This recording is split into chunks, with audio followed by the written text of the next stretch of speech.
Good morning. Fine. Good morning, everybody. Thanks for joining us this morning. I'm Díez Fontana. I'm Executive Director for SMEs at CaixaBank. It is my real pleasure to be here today in Barcelona representing CaixaBank at this new edition of 4 years from now in this meeting that we will be following, DayOne Observatory, Fostering Knowledge in the Innovation Economy. We have seen in the past year and a half how the pandemic was a clear accelerator in the consolidator phase of the technological ecosystem, taking on an important role in the economic growth and the creation of high-value jobs. We are real strong supporters of highlighting and communicating stories, actually success stories, because we believe that these stories help to create the entrepreneurial culture needed to compete in a global scale. That is the reason why, in the past years, our specialized DayOne service that was designed to make us the financial partner for of reference for the stakeholders in the innovation economy, the technology-based businesses and the investors, we, CaixaBank, we have always supported one of what we believe is the cornerstones of the key to our financial and relational business with our customers, which is our commitment to what we call the knowledge that at the end of the day brings us connections, connectivity, and transfers of knowledge. That is why we have created what we call the DayOne Observatory. This is an initiative that arises from what we call Premios Emprendedor 21, that I'm sure all of you know. And the aim of this observatory is to analyze and disseminate the information of how the situation in the sector, the needs, the dynamics, the trends relating to all the entrepreneurial ecosystem in Spain and Portugal, with a particular focus on the three types of components: startups, scale-ups, and investors. Thanks to a great non-profit organization companies such as the ones we are going to be sharing the panel today, such as Barcelona Global and Diversity VC in the United Kingdom, we today will be bringing you the conclusions of two of these reports. One is the SCaleup Monitor report, which will be moderated by Alejandro Ferreiro from our DayOne team. And we will also be presenting the Diversity VC Iberian chapter report, which will be moderated by Vanessa Palmer. Both reports give us a clear vision of the tech ecosystem rate of growth in our country, and also highlights areas of improvement, such as diversity, to which all of us may need to continue bring our best so that we can become global leader in this area as well. Well, I won't entertain you anymore. Thank you very much again for joining us this morning. Hope you like both reports, and I leave you with Vanessa on the first panel. Thank you.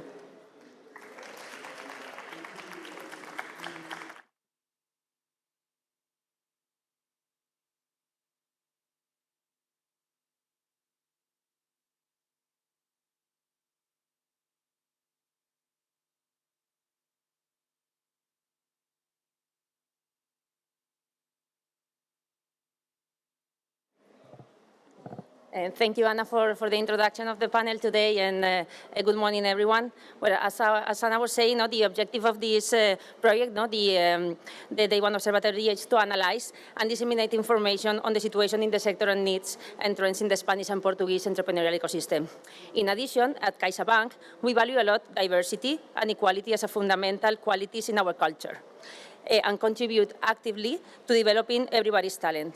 Working then with this Diversity VC initiative is perfectly aligned with our commitment to supporting diversity and our desire to foster knowledge within the innovation economy. Today, we will present the first edition of the Diversity VC report, and in order to do that, I'm going to introduce you to one of the two people that have been impulsing this project. She's Andrea Martinelli. She's a director of M&A at S&E Partners, corporate finance and fundraising advisors in Europe and LATAM. She has 20 years experience of executive experience in Europe, and before joining S&E, she was general manager of 3M healthcare businesses in EMEA and SVP of global customers operations in Schneider Electric. Andrea, she has been investing in startups for more than 10 years, especially in the health sector. She is the co-founder also of Women for STEAM, Women Agents for STEAM, and Diversity VC Iberian chapter. both organizations that seek to promote diversity and inclusion in the entrepreneurship and in the investment ecosystem. So, warm welcome to Andrea. Join us in the stage. Thank you. Thank you, Vanessa.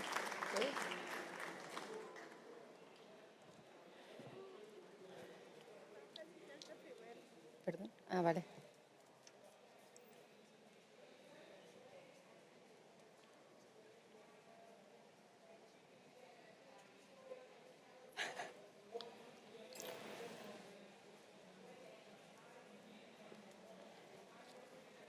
Hi, good morning, everybody.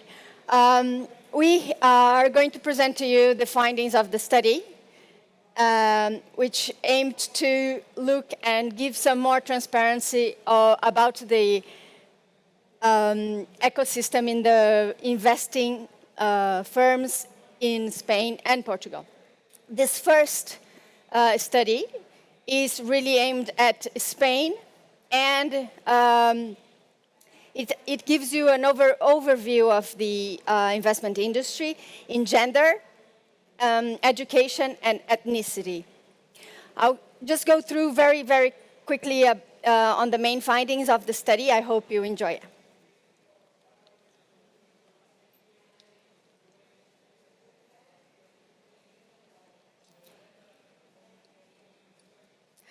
I hope the study shows.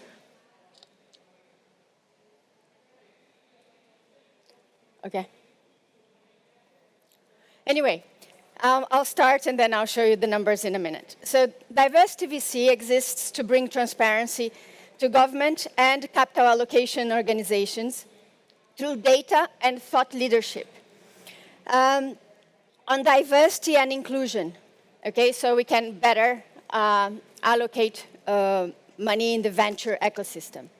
Our goal is to ensure that everyone that allocates funds have the understanding, the tools, and the resources to make better decisions in their own firms, VC firms and other investment firms, but also in the invested companies. Oh, I guess I'll have to speak louder. Venture capital is one of the main forms of finance, as you know. It raised 6 billion euros last year, and the startups led by women raised 3% of that money, and the ones with mixed teams raised 18% of that money. So we do have a little problem. So in Spain, we have around 90, now I can,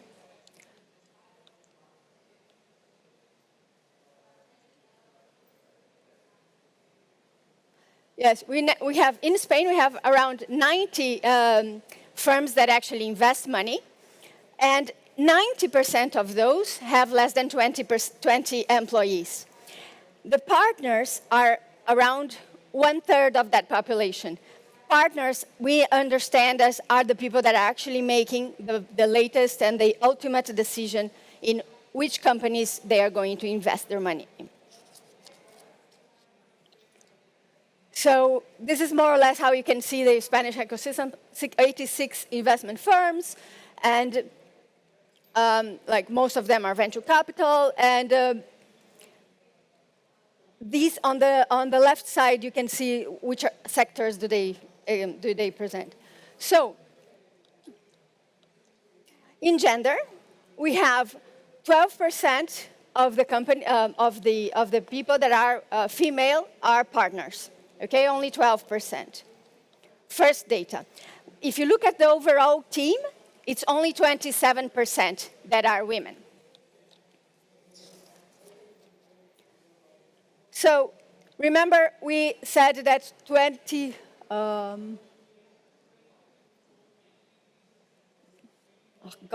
Anyway, remember that we said that only 10%, most of the companies invest in TIC, which is information technology. Only less than 10% of those partners are women. Okay, so in gender, we do have an unbalanced situation. Let's see about education. What we found is most of the people have higher education. So in the end, also, it's not very diverse. Second finding. Third finding. I'll jump into career. most of these partners and investment people that are in the investment firms, they actually come from slightly more diverse background. Consulting, investment banking, finance, and there's some good percentage of health and bio because they are the ones that focus on those sectors. And lastly, ethnicity. As you could find and as you could see, and as if you think about Spain, you would actually find that most of the people in investment industry are white. And this in Spain, it's around 84%. And if you compare to the UK, they are at 76%. It's still a majority white industry, but we still have a way to go to get a little bit more diverse. So these are the main findings we got in the study. And why do we do this study? This is the first step. What we wanted to do next is to actually see the correlation between that finding, those things, and the firms they invest in, so we can start making different decisions. And the venture capitals and the people that actually decide the money allocation, they can make different decisions, so we can have a more diverse industry inside and outside. So thank you, everybody, and I hope you enjoy the panel. Thank you.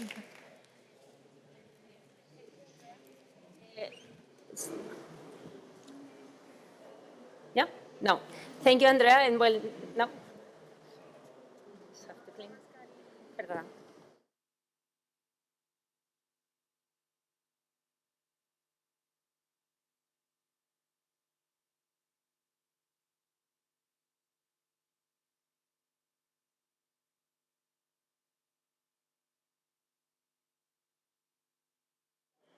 Thank you. Thank you, Andrea. As I was saying, in order to deep dive a bit further on this report, no, and on the diversity issues in the VC industry, we're going to have now a panel with three of the people who have been contributing also to this. I'm going to be calling them so they can join me on the stage. So first of all, we have Mercete. She's a founder partner of Neco Capital, venture capital firm that invests in highly scalable early-stage companies. So Merce, David, and Azara, I'm going to call you now to join me on the stage. They have an international ambition and that focus on the digital transformation of traditional sectors with projects mainly in the B2B or B2C. Secondly, we're going to have David Miranda. He's a partner at the corporate team of the Barcelona office of Osborne Clarke, a law firm headquartered in London. He specializes in M&A, private equity, venture capital, and finance. He heads the firm's practice of tech, media, and communications in Spain, and is ranked by Chambers of Europe and Best Lawyers as a leading lawyer in Spain. And last but not least, Azahara García Espejo. She's specialized in alternative finance and inclusive economics and is the country manager of CrowdCube in Spain. With 1 million members and over 1 billion invested since 2011, CrowdCube is Europe's first and largest equity crowdfunding platform. So we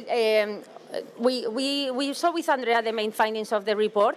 If you want to download the full report, you can go to, we have it in our DayOne Observatory website. It's on DayOne CaixaBank.es, so you can access there this report and other ones that we have been fostering and boosting from DayOne.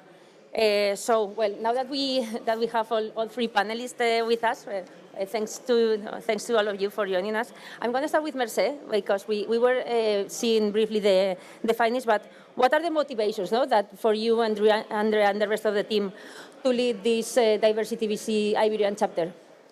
So we got to know the Diversity VC Association in the UK, and we thought, so they have different initiatives. And we thought that it was worth bringing this type of initiative in Spain and Portuguese market. And basically, to get to know first by doing this research, which is the picture, was the starting point that we have, and try to keep producing this research year by year and see if there's an improvement with the other initiatives that we are bringing to the table.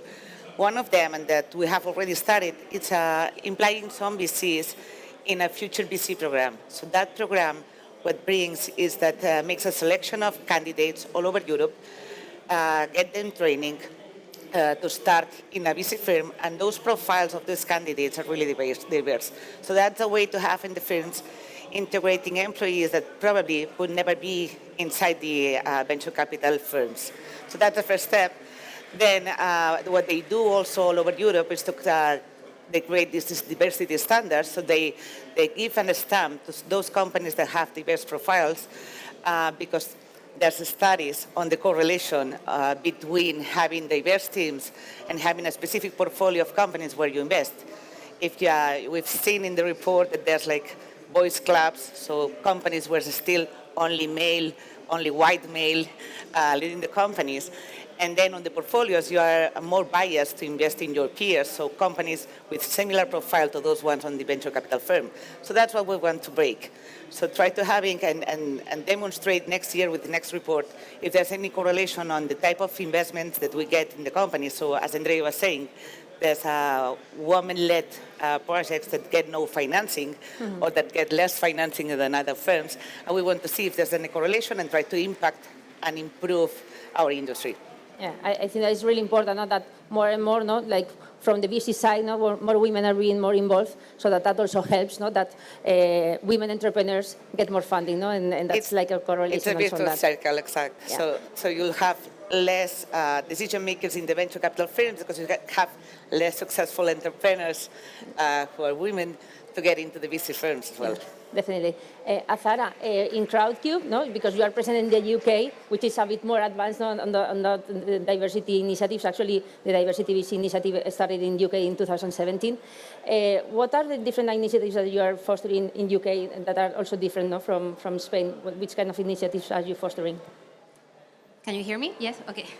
As you say, in the UK, actually we have some of the people in Crowdcube already involved with diversity VC. And we've just launched a guide, which is very interesting because it focuses on parental leave. Because we've seen that some of the reasons behind inequality actually lies behind the reason of becoming a mother or a father, which is something a little bit depressing to say for me because of the stage I am at the moment. And it's a really interesting guide because it focuses on how VCs should tackle this parental leave, both for parents, for mothers and for parents. For us in the UK, because we are a little bit bigger, equity crowdfunding, it's a little bit bigger in the UK than it is in Spain at the moment. We've realized that each financial institution at the end of the day has differentials. In our case, it's something like very, very correlated to what Merce was saying, and it's the fact that we don't just have a decision-making team. We also have a group of retail investors behind. We have like 1 million at the moment. So in there, you can already expect more people to be there because it's a little bit more democratized because we allow people to invest as little as 10 euros. The fact is that we've realized we have around 25% of women investors. So we are at the moment studying the fact that we have a higher number of investors and how that is affecting the number of female-led businesses that we have. And it's exactly what Merce was saying. The more female investors that we have, the more female entrepreneurs that we have. So for us, our responsibility is for us to showcase these people, these women, as role models, not just to inspire more people, more women to entrepreneur, but also to make these traditional investors that might have difficulties valuing the differentials in female entrepreneurs, be able to see them as probably some of the best investment opportunities. So for us, our responsibility is that to spread this to the rest and wider investor sector, and also to make a bigger focus not just on gender in this case, but also to ethnic backgrounds and social economic backgrounds. That's great. That not only focusing on women, but also this more diverse culture. David, the man in our panel today, also coming from a law firm, so usually that's usually also a boys' club. I know that Osborne Clark, together with DayOne, we've been sponsoring this study because we are very concerned and committed to diversity. What kind of initiatives are you impulsing? Are you carrying out in Osborne? Well, I work in an international law firm, so I would say that diversity is part of our DNA. We have been promoting diversity initiatives since 2015, which was when we recruited our first head of diversity and well-being. And when I'm talking about diversity, I'm not referring exclusively to gender diversity, but we have a number of initiatives, not only for gender, but also for sexual orientation, LGTB, for well-being, which is also linked to disability. So we have a number of initiatives that were in 2017. We created a 5-year plan for improving our diversity across the firm. We have offices all over Europe and also in the United States and Asia. And the idea is that we have certain targets of diversity. It's true what you were saying, something about law firms being a kind of boys' club. It's not actually a boys' club at the level of, let's say, associates, lawyers as such, but it's true that it's still a boys' club at the level of top management offices like partnership, right? So right now we have a 25% female partners across our offices. Our target for in this 5-year plan is reaching 30%, which basically should happen in the next 12 months, 18 months.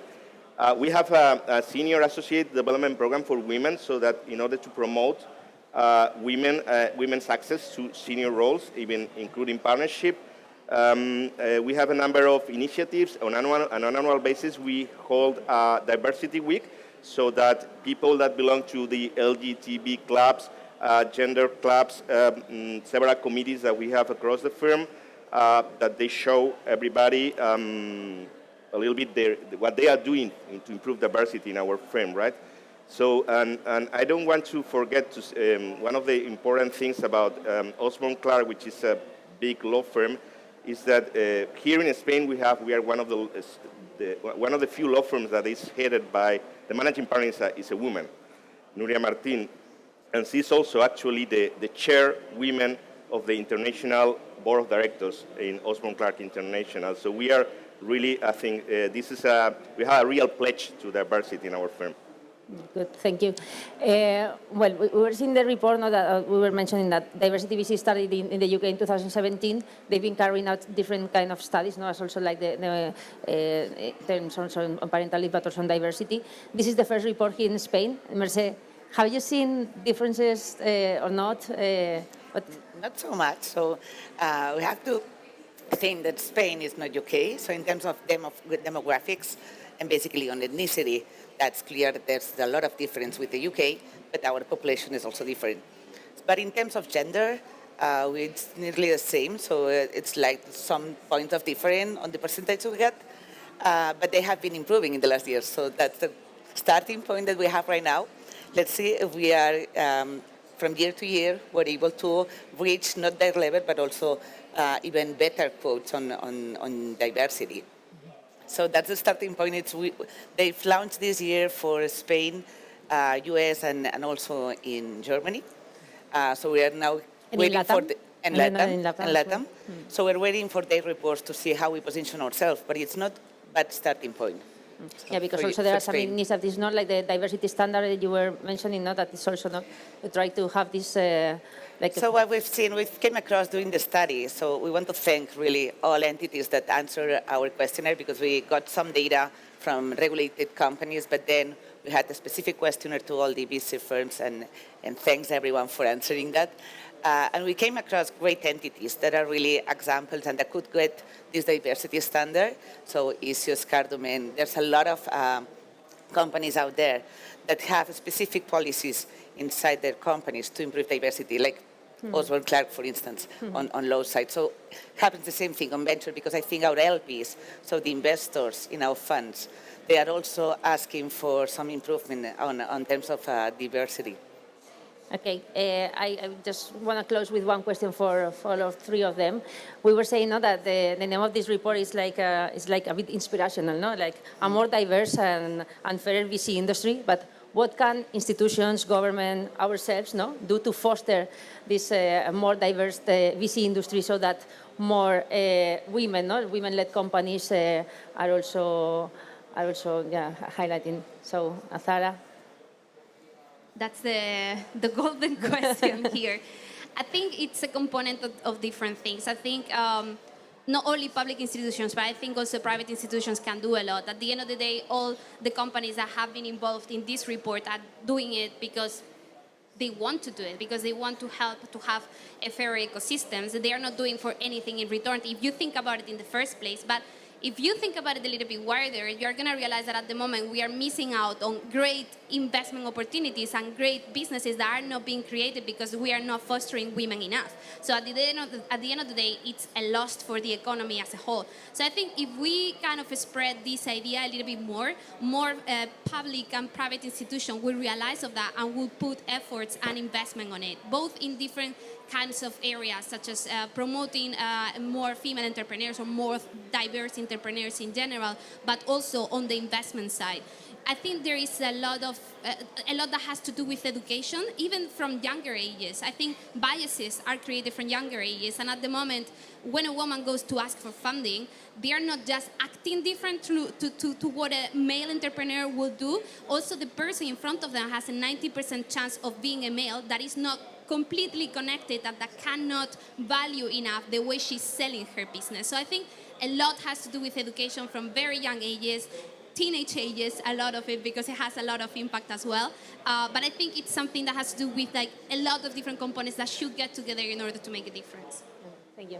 David, do you share that view? Well, I think basically Azara covered everything. I think I completely agree with her. I think it's a matter of education. It's also a matter of public and private institutions being involved in promoting that parents share their parental tasks so that women can also, some women, and we see it particularly in law firms. With law firms, we work long hours, so and typically because of this mentality, some women, when they become mothers, they kind of prefer to devote their time to the children, and even we have cases in our law firm where the women, where the mother earns more money than the father, but even in that case, the mother is the one that prefers to reduce the time that she's devoting to work rather than the father, which is kind of should be probably the other way around.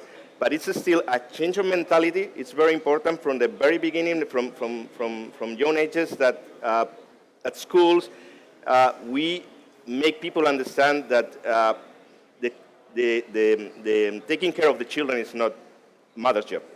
It's a parent job, mother and father job. So. Okay.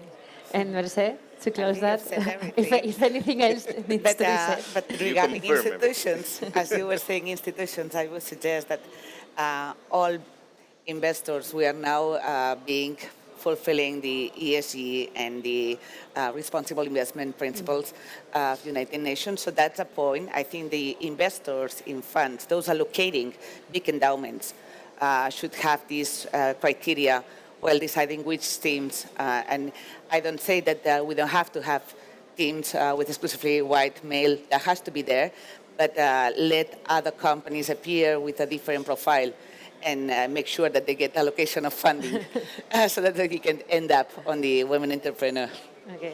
Well, then it's been a pleasure for me to moderate this panel with all three of you, and also from CaixaBank to participate in this first report of Diversity VC. So, well, big applause for all of them. And thank you. And yeah, thank you. And now, as Anna was mentioning in the beginning, we're going to be showing the results of two of the reports that we've been collaborating from CaixaBank DayOne. For the next one, we've been now from investors. Now we go to scale-ups, and in order to introduce this, I'm going to pass on the word to my colleague Alejandro Ferreiro from the CaixaBank DayOne team as well. Warm applause.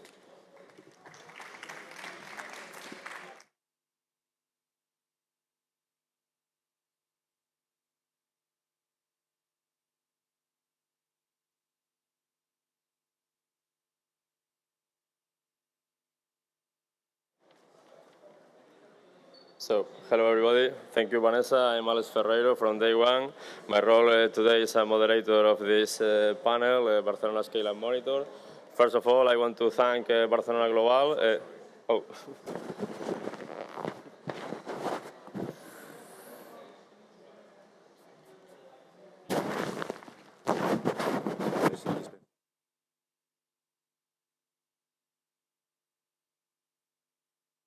So I want to thank Barcelona Global for their effort and commitment, which allows us to present together a new edition, this second edition. The first one was 2018 of the Barcelona Scale-up Monitor report.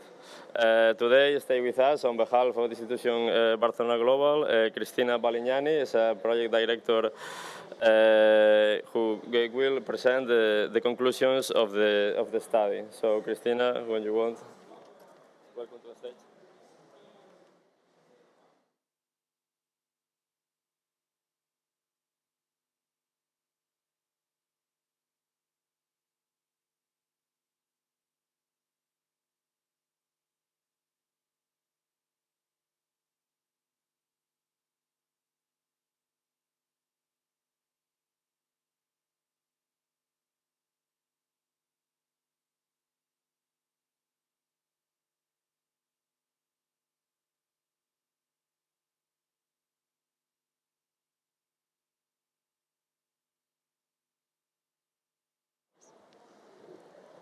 Thank you, Alex, and thanks for having me. It's a huge privilege to be here today.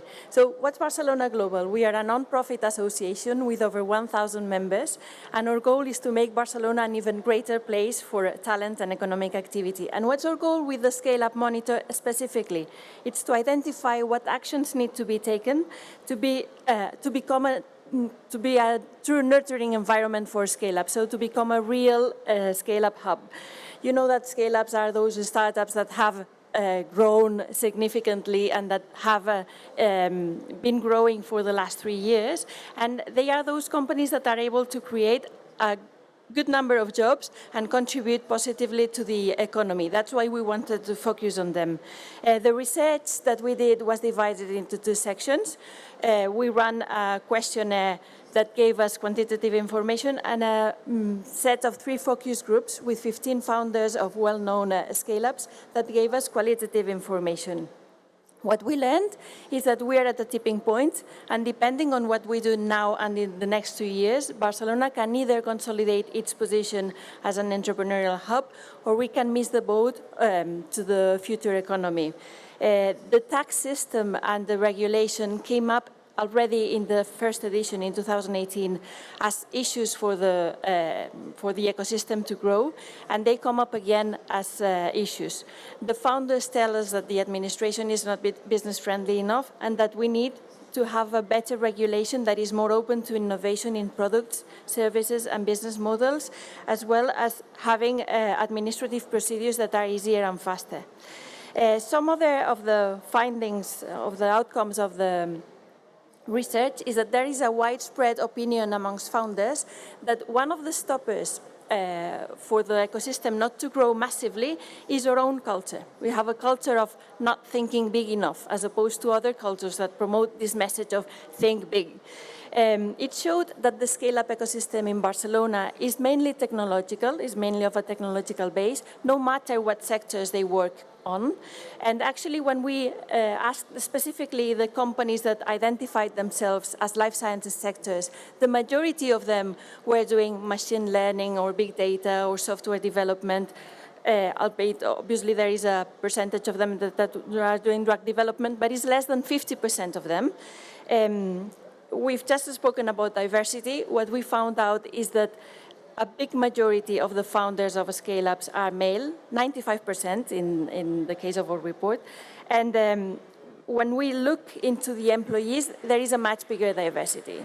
So 1 out of 4 companies said that they had more than half employees females, and 1 out of 5 companies said that they had more than half of their employees non-Spanish nationals. So we see that when we go into the employees population, that diversity is much bigger. Another surprising point from the report is that, contrary to the popular belief that the entrepreneurs are always very young people, 73% of the scale-up founders are above 40 years old. So they have their experience and they have their knowledge of the dynamics of the company. We also saw that the companies were in a phase of very ambitious growth. We knew that they were in a phase of ambitious growth in terms of income, because that's part of the definition of a scale-up, but they are also in a phase of growth in terms of hiring new people. And the vast majority of them told us that they were going to hire new people in the next 18 months. And actually 32% of them told us that they were going to hire more than 30 people each. So that makes them a very big creators of job. When we asked them about their cities of reference, what cities do you look at when you think about entrepreneurship? They told us cities, they named cities mostly from outside Europe. So they mentioned Chicago, San Francisco, Shenzhen, Shanghai, Dubai, Singapore, and Tel Aviv. We asked them specifically, what cities in Europe do you look at? And they mentioned the traditional hubs, London and Berlin. And as new hubs, they mentioned Porto, they mentioned Paris, and they mentioned the Nordics. And I will leave it here. We are going to be presenting the results extensively with CaixaBank and Díez, obviously, by mid-July. So stay tuned, and thank you very much.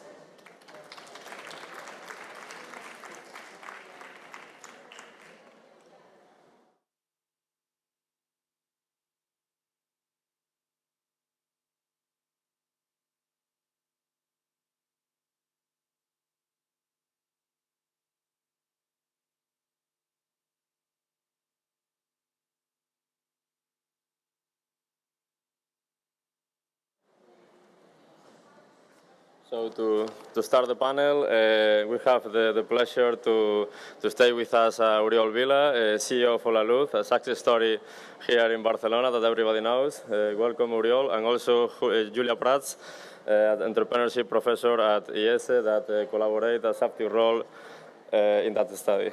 Welcome. Good morning, Alex. Good morning.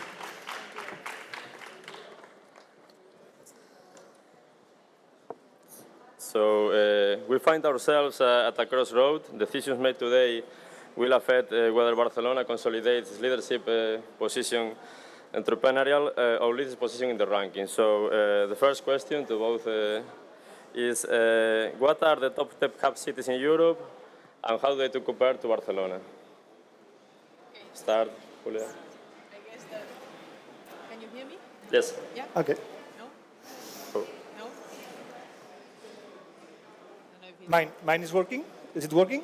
Yes. Okay. So I begin, Julia. Okay. Thank you. So as Cristina said, the main hubs, and when we think about Europe, in our mind always came London on the first spot. We will see what happens in the next years with the Brexit, as I think they will suffer at least on the employee side. We think about Berlin. We also think about Paris.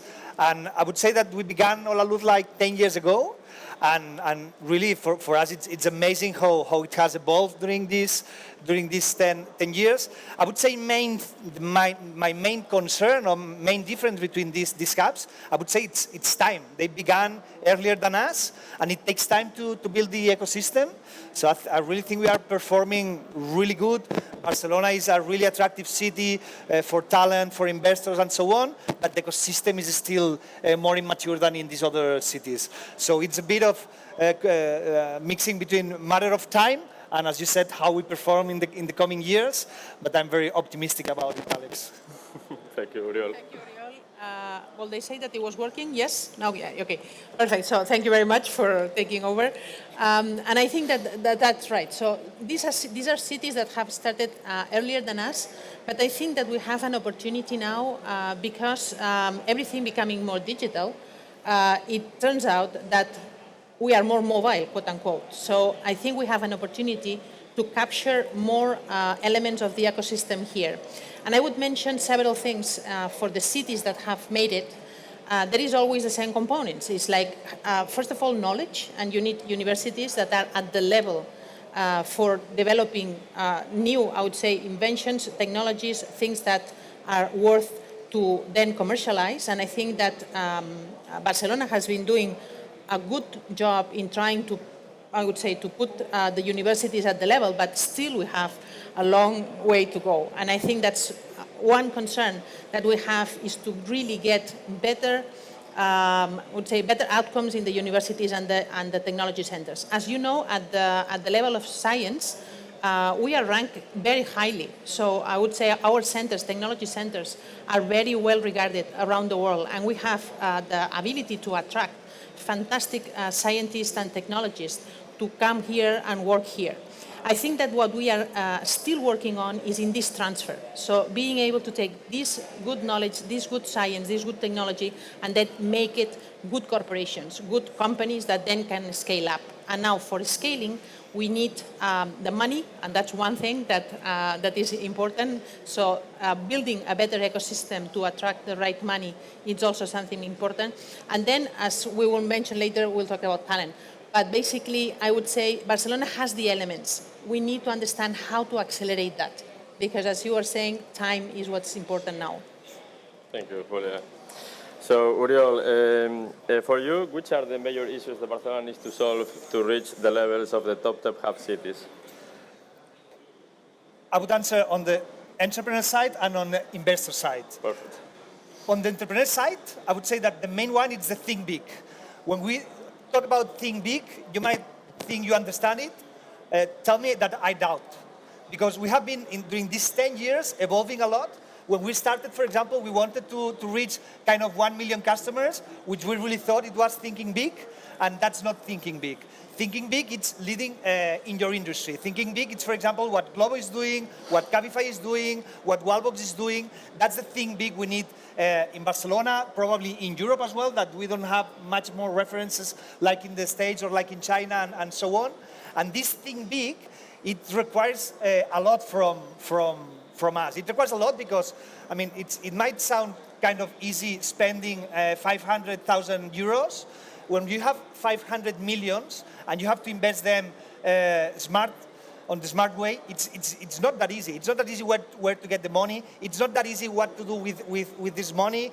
And you have to have both. First, the ambition to do so. And we said a lot of times that Catalans, we don't have that big ambition, that we like kind of botiguetas, and we might be happy just reaching a certain level and being comfortable out there. I'm not 100% that's the only reason. For sure, there's some point here, but it's also because it requires some training. It requires really, it requires on us a lot of years to understand what really think big is and what to do. And at the end, Hola Luz has some local operations with international impact. This is how we like to talk about ourselves. But it takes some time and again, probably some training and probably attracting some talent that has already been there to go through this think big attitude.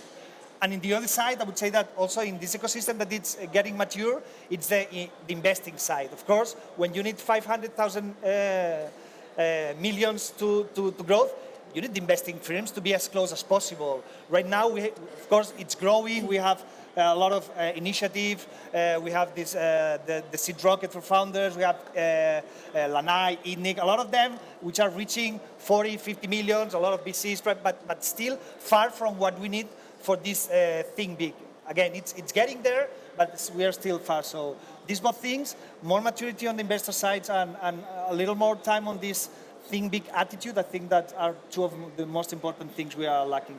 Completely agree, Oriol. Thank you so much. Júlia, the top business schools have an important role in developing the future of entrepreneurs. For example, in the USA, more than half of unicorns have founders that were international students at American universities. So for you, how can we internationalize the university and also motivate the students for becoming entrepreneurs? Very good question. So I would say that the experience that we have in Barcelona with business schools, we know that is very good. So all of our, I would say the top business schools that we have in Barcelona, of course, including IESE, are very international. In fact, our student body is 85% are not Spanish. So what that means is we have top talent, international talent, knowing Barcelona. Very interesting scale-ups, as Cristina mentioned before, are usually started not when you are 25. Usually scale-ups are when you have already the experience. You have been going through large corporations many times. Or you have started different startups and then you finally get the one that scales up. So what that means is that it's later on in your career that you are able to go and bring this big mentality thing into place. So I'm saying that because usually that's what you find with international talent. International talent many times would love to stay in Barcelona. but the problem is to find, I would say, spaces for all of them in this first path where they can be maybe starting some companies, and if they don't find the right ecosystem, they prefer to start elsewhere, and they prefer to grow it up elsewhere, and that's something that we need to work on. So it's not a problem of not having Barcelona, I would say, close to the good talent that we have been attracting internationally, but also understanding how to retain them here or how to ask them to come back and start here. And we know that many have done that. They go there, they go all over, and then they come back because they have known Barcelona before. So for business schools, I would say this is not a challenge. The challenge is probably at the university level, where you will have probably many of the startups starting. And we have seen very successful things with UPC, for instance, or other technical universities that have been able to start working on this technology transfer side. So I would say that everything that we do to internationalize our university, just at the undergrad level, would be fantastic, because that's precisely the type of talent that later on are the ones that are ready for working for these scale-ups. And I would just put probably some two numbers on the previous question, because it's important also to put I would say, the scale at the European level. This year, 21, we have in Europe around 23, not scale-ups, 23 unicorns. And as you know, unicorns are probably the highest exponential of scale-ups. 23 of them is more than the 3 previous years, 21, 19, and 18. So Europe is catching up in terms of having the right, I would say, companies scaling up. Now, if you take a look at who are the ones backing these 23 unicorns in Europe, half of them, 10 of the top backers of these 23 unicorns, half of them are US VC firms. So that is already telling you that Europe is interesting, that we have interesting things, that we are cheaper than the US, and that the VC money from the US is coming here just to help to scale up because they know that there is a potential. So I think that part of that is telling us that we have the basic things, and the only thing that you need to really understand how to keep growing. And this is at the unicorn level. What it means is the top one. Now, one data point that is important, 23 unicorns is only 12% of the whole unicorn world in 2021. 12%. So Europe is really small compared to US and China. So we need to also put our reality in this I would say, in this framework, because that also is telling us that we have the elements, that we can do it, but that we still have to keep working on attracting, because we have the basis. We have the science, we have the talent, but we need also to get the other parts of the ecosystem, money being one, and also services being the others. Patents, lawyers, and so on and so forth. We need all that too. Thank you, Julia. So another question is, one of the main concerns is the talent availability. So what is your experience in that field? Where is the friction? Is hiring a talent developer or a top management? And how can we solve it? Well, first, I have to say something about entrepreneurs is that it's very tricky to hire, mainly in the beginning, because at the beginning you have no money, you have no resources, and you have a lot of potential. So you need to balance during all the life. There's for sure a lack of digital expertise. That's for sure, especially on the developer side. We are fighting between all the startups to attract the best talent, and I would say that traditional business are suffering from that as well. So that's for sure. On the top talent, I would say that we have top talent. The point here is that I wouldn't say that startups are very, very different, but scale-ups are kind of different. Not better, not worse, but different. And probably, as Julia said, we still are lacking some of these professionals that help you growing a company. It's absolutely different to work in a company that is growing year after year more than 100% or in 2 figures, than working for a company that is growing less than 10% year over year. It's totally totally different. It's much more dynamic. Organigrams changes every day. There's people joining and leaving every day. Strategy changes because something fails. So it's really different. So at the top level, I would say that still for scale-ups, probably we are lacking some expertise out there. And on the digital, as everybody knows, we are also behind the needs. Perfect, Oriol.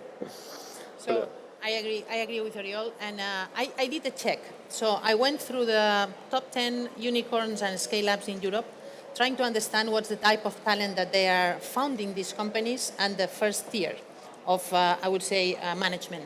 And what you see is that definitely, I would say, 80% of them are coming from large corporations.